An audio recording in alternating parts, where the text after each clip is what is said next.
कांग्रेस उम्मीदवार सागर खंडे ने अपना नामांकन पत्र दाखिल करने के बाद शहर के गणेश मैदान में जनसभा का आयोजन किया गया, जिसमें राज्य के कांग्रेस के वरिष्ठ नेताओं ने भाग लिया। कार्यक्रम का उद्घाटन वन पर्यावरण मंत्री ईश्वर खंडे और अन्य नेताओं ने किया। इस मौके पर मंत्री ईश्वर खंडे, रहीम खान, जेवर्गी के विधायक अजय सिंह, पूर्व विधायक राजशेखर पाटिल सहित अन्य नेताओं ने बात की। मंच पर विधायक बीआर पाटिल, एमएलसी अरविंद कुमार अडले, फिशेरा स्पोर्ट की अध्यक्ष माला नारायण राव, रेवो नायक, जिला कांग्रेस अध्यक्ष पुष्पराज जापशेट्टी, नगर सभा अध्यक्ष मोहम्मद गौ सहित कई कांग्रेस नेता उपस्थित थे। इस कार्यक्रम में कांग्रेस द्वारा किए गए विकास कार्यों को सामने रखते हुए कांग्रेस उम्मीदवार सागर खंडे को विजय बनाने की अपील की गई। साथ ही भाजपा की विफलताओं का भी वर्णन किया गया। इन जनसभा में लोगों का जनसैलाब उमड़ा। कैमरामैन पपुराज का कवरेज। आप लोग जानते हैं कि 7 तारीख को लोकसभा के चुनाव हैं। ये चुनाव बहुत ही महत्वपूर्ण चुनाव है। इस चुनाव में एक तरफ कांग्रेस पार्टी है, कांग्रेस का उम्मीदवार सागर खंडे है, तो दूसरी तरफ बीजेपी और बीजेपी का उम्मीदवार हाल ही संसद केंद्र मंत्री भगवंत खुबा है। तो बीदर लोकसभा क्षेत्र के लोगों को तय करना है कि उनके भलाई के लिए, उद्धार के लिए किसको वोट देना चाहिए और किसको वोट दिए तो आप लोगों का भलाई होगा और इस लोकसभा क्षेत्र का प्रगति होगा, विकास होगा। ನಾನು ಹೆಚ್ಚಿಗೆ ಹೇಳಲ್ಲ, ಇಲ್ಲೆಲ್ಲ ಅಕ್ಕ ತಂಗಿಯಂದಿರಿಗೆ ಒಂದೇ ಮಾತು ಕೇಳಲಿಕ್ಕೆ ಇಷ್ಟಪಡ್ತಾ ಇದ್ದೇನೆ।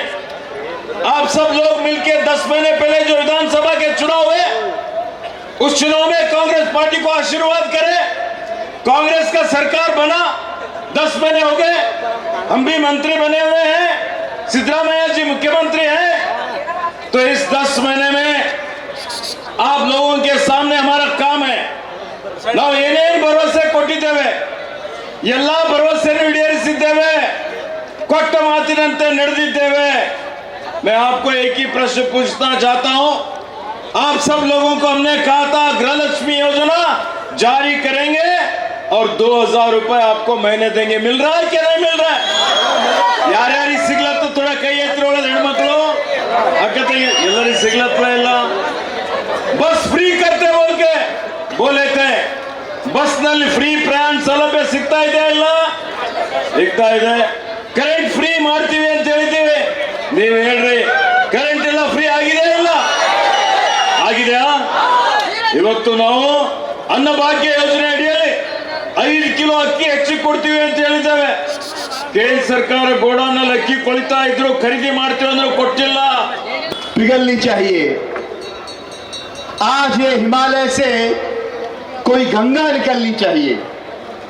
आज ये दीवारें पर्दों की तरह हिलने लगी। शर्त लेकिन ये थी कि ये सूरत बदलनी चाहिए मोदी और भगवंत खुबा की। इस दिन में नहीं तो उस दिन में सही, इस नगर में नहीं तो उस नगर में सही, हो कहीं भी आग, लेकिन आग जलनी चाहिए। ये जो परिवर्तन की आग है, ये जो ಬದಲಾವಣೆದು ಈ ಒಂದು ವಿಷಯ ಆಗಬೇಕಾಗಿದೆ। ನಾನು ತುಂಬಾ ಧನ್ಯವಾದ ಹೇಳ್ತೇನೆ। ಸುಮಾರು ಸೀನಿಯರ್ ಲೀಡರ್ ಮಾತಾಡಿದ್ದಾರೆ, ಮತ್ತೆ ಸಾಗರ್ ಖಂಡ್ರೆ ಅವರು ಮಾತಾಡಿದ್ದಾರೆ। ನಾನು ಸಾಗರ್ ಖಂಡ್ರೆ ಫ್ಯಾಮಿಲಿ ಬಗ್ಗೆ ಎಷ್ಟು ಹೇಳಿದ್ರು ಕಡಿಮೆ ಇದೆ, ತಮ್ಮೆಲ್ಲರಿಗೆ ಗೊತ್ತಿದೆ। ಭೀಮಣ್ಣ ಖಂಡ್ರೆ ಅವ್ರದ್ದು 100 ವರ್ಷ ವಯಸ್ಸಾಗಿ ನಾವು ಅವ್ರ ಬಗ್ಗೆ ಜನ ದಿವಸ 6 ತಿಂಗಳ ಹಿಂದೆ ಬಾಲ್ಕಿನಲ್ಲಿ ತುಂಬಾ ದೊಡ್ಡ 1 ಲಕ್ಷ ಜನ ಬಂದಿದ್ರು। ಭೀಮಣ್ಣ ಖಂಡ್ರೆ ಸೇವಾ ಬಗ್ಗೆ ತಮ್ಮೆಲ್ಲರಿಗೆ ಗೊತ್ತಿದೆ। ನಮ್ಮ ದೇಶ ಸಲಗೆ ಹೋರಾಟ ಮಾಡಿದ್ದಾರೆ, ಇಂಡಿಪೆಂಡೆನ್ಸ್ ಸಲಗ ಹೋರಾಟ ಮಾಡಿ ಜೈಲಿನಲ್ಲಿ ಹೋಗಿದ್ದಾರೆ। ಮತ್ತು ಹೈದರಾಬಾದ್ ಕರ್ನಾಟಕ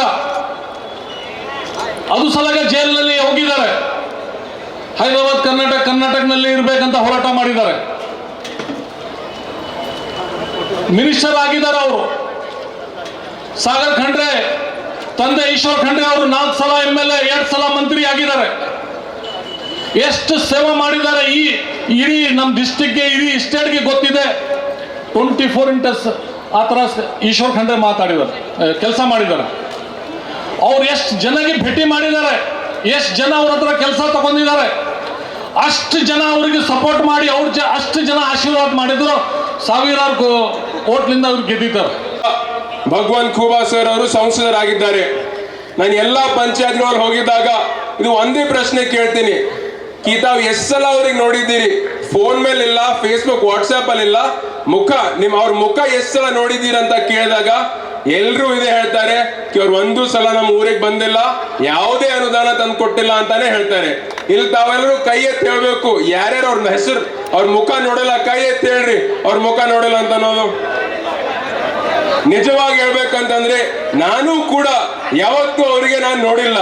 ಎಷ್ಟೋ ಬಿಜೆಪಿ ಮುಖಂಡರಿಗೂ ನಾಯಕರಿಗೆ ನಾನು ನೋಡಿದ್ದೀನಿ, ವೇದಿಕೆ ಮೇಲೆ ಬೇರೆ ಬೇರೆ ಕಾರ್ಯಕ್ರಮಗಳಲ್ಲಿ ಅವ್ರು ಸಿಗ್ತಾರೆ, ಆದ್ರೆ ಇವರಿಗೂ ನಾನು ಕೂಡ ಒಂದು ಸಲ ಅವ್ರಿಗೆ ನಾನು ನೋಡಿಲ್ಲ. ಅದಕ್ಕೆ ಅವ್ರ ಮನಸ್ಸಿನಲ್ಲಿ ಏನಿದೆ, 2 ಚುನಾವಣೆ ನಾನು ಬೇರೆಯವ್ರ ಹೆಸರು ಮೇಲೆ ಗೆದ್ದು ಬಂದಿದ್ದೀನಿ, ನನಗೆ ಕೆಲಸ ಮಾಡೋ ಅವಶ್ಯಕತೆ ಇಲ್ಲ, ನನಗೆ ಕಾರ್ಯಕರ್ತರಿಗೆ ಭೇಟಿ ಮಾಡೋ ಅವಶ್ಯಕತೆ ಇಲ್ಲ, ಮತ್ತೆ ನಾನು ಅವ್ರ ಹೆಸರು ಮೇಲೆ ಗೆದ್ದು ಬರ್ತೀನಿ, ನಾನು ಯಾಕೆ ಕೆಲಸ ಮಾಡ್ಬೇಕಂತ ಅವ್ರು ವಿಚಾರ ಮಾಡ್ತಾ ಇದ್ದಾರೆ.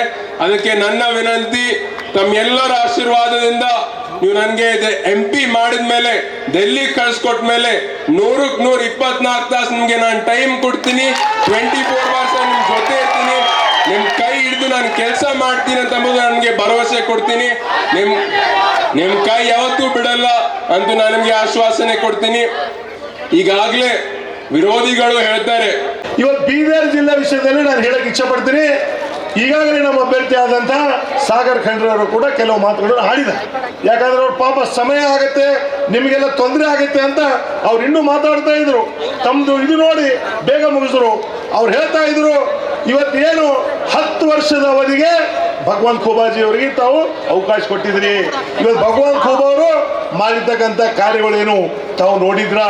ಇವತ್ತ ಇಡೀ ರಾಜ್ಯದಲ್ಲಿ ಅವ್ರು ಹೇಳ್ತಾ ಇದ್ರು, ದೇಶದಲ್ಲೇ ನಾನು ಯುವಕನಾಗಿದ್ದೀನಿ, 26 ವರ್ಷ ಇದೆ, ನನಗೊಂದು ಅವಕಾಶ ಇವತ್ತು ಕಾಂಗ್ರೆಸ್ ಪಕ್ಷ ಕೊಟ್ಟಿದೆ. ತಾವೆಲ್ಲರೂ ಕೂಡ ಇವತ್ತು ಭಗವಂತ್ ಖೂಬಾ ಅವ್ರಿಗೆ 10 ವರ್ಷ ಕೊಟ್ಟಿದ್ರಿ, ನನಗೊಂದ್ಸಲ ಕೊಡಿ, ನಾನು ಯಾವ ರೀತಿ ನಿಮ್ಮ ಸೇವೆ ಮಾಡ್ತೀನಿ ಅಂತ ಅವ್ರು ಭರವಸೆ ಕೊಟ್ಟಿದ್ದಾರೆ. ತಾವು ಇವತ್ತು ನೀವು ನೋಡಿ, ಇವತ್ತು ಎಲ್ಲರೂ ಸೇರಿ ಇವತ್ತು ಪಕ್ಷ, ಇವತ್ತು ನಮ್ಮ ಪಕ್ಷದ ಅಭ್ಯರ್ಥಿ, ನಾವು ವೇದಿಕೆ ಬೇಕಿದ್ದಂತೆಲ್ಲ ನಮ್ಮ ಪಕ್ಷದ ಮುಖಂಡರು ಇವತ್ತು ನಾವೆಲ್ಲರೂ ಸೇರಿ ಇವತ್ತು ತಾವು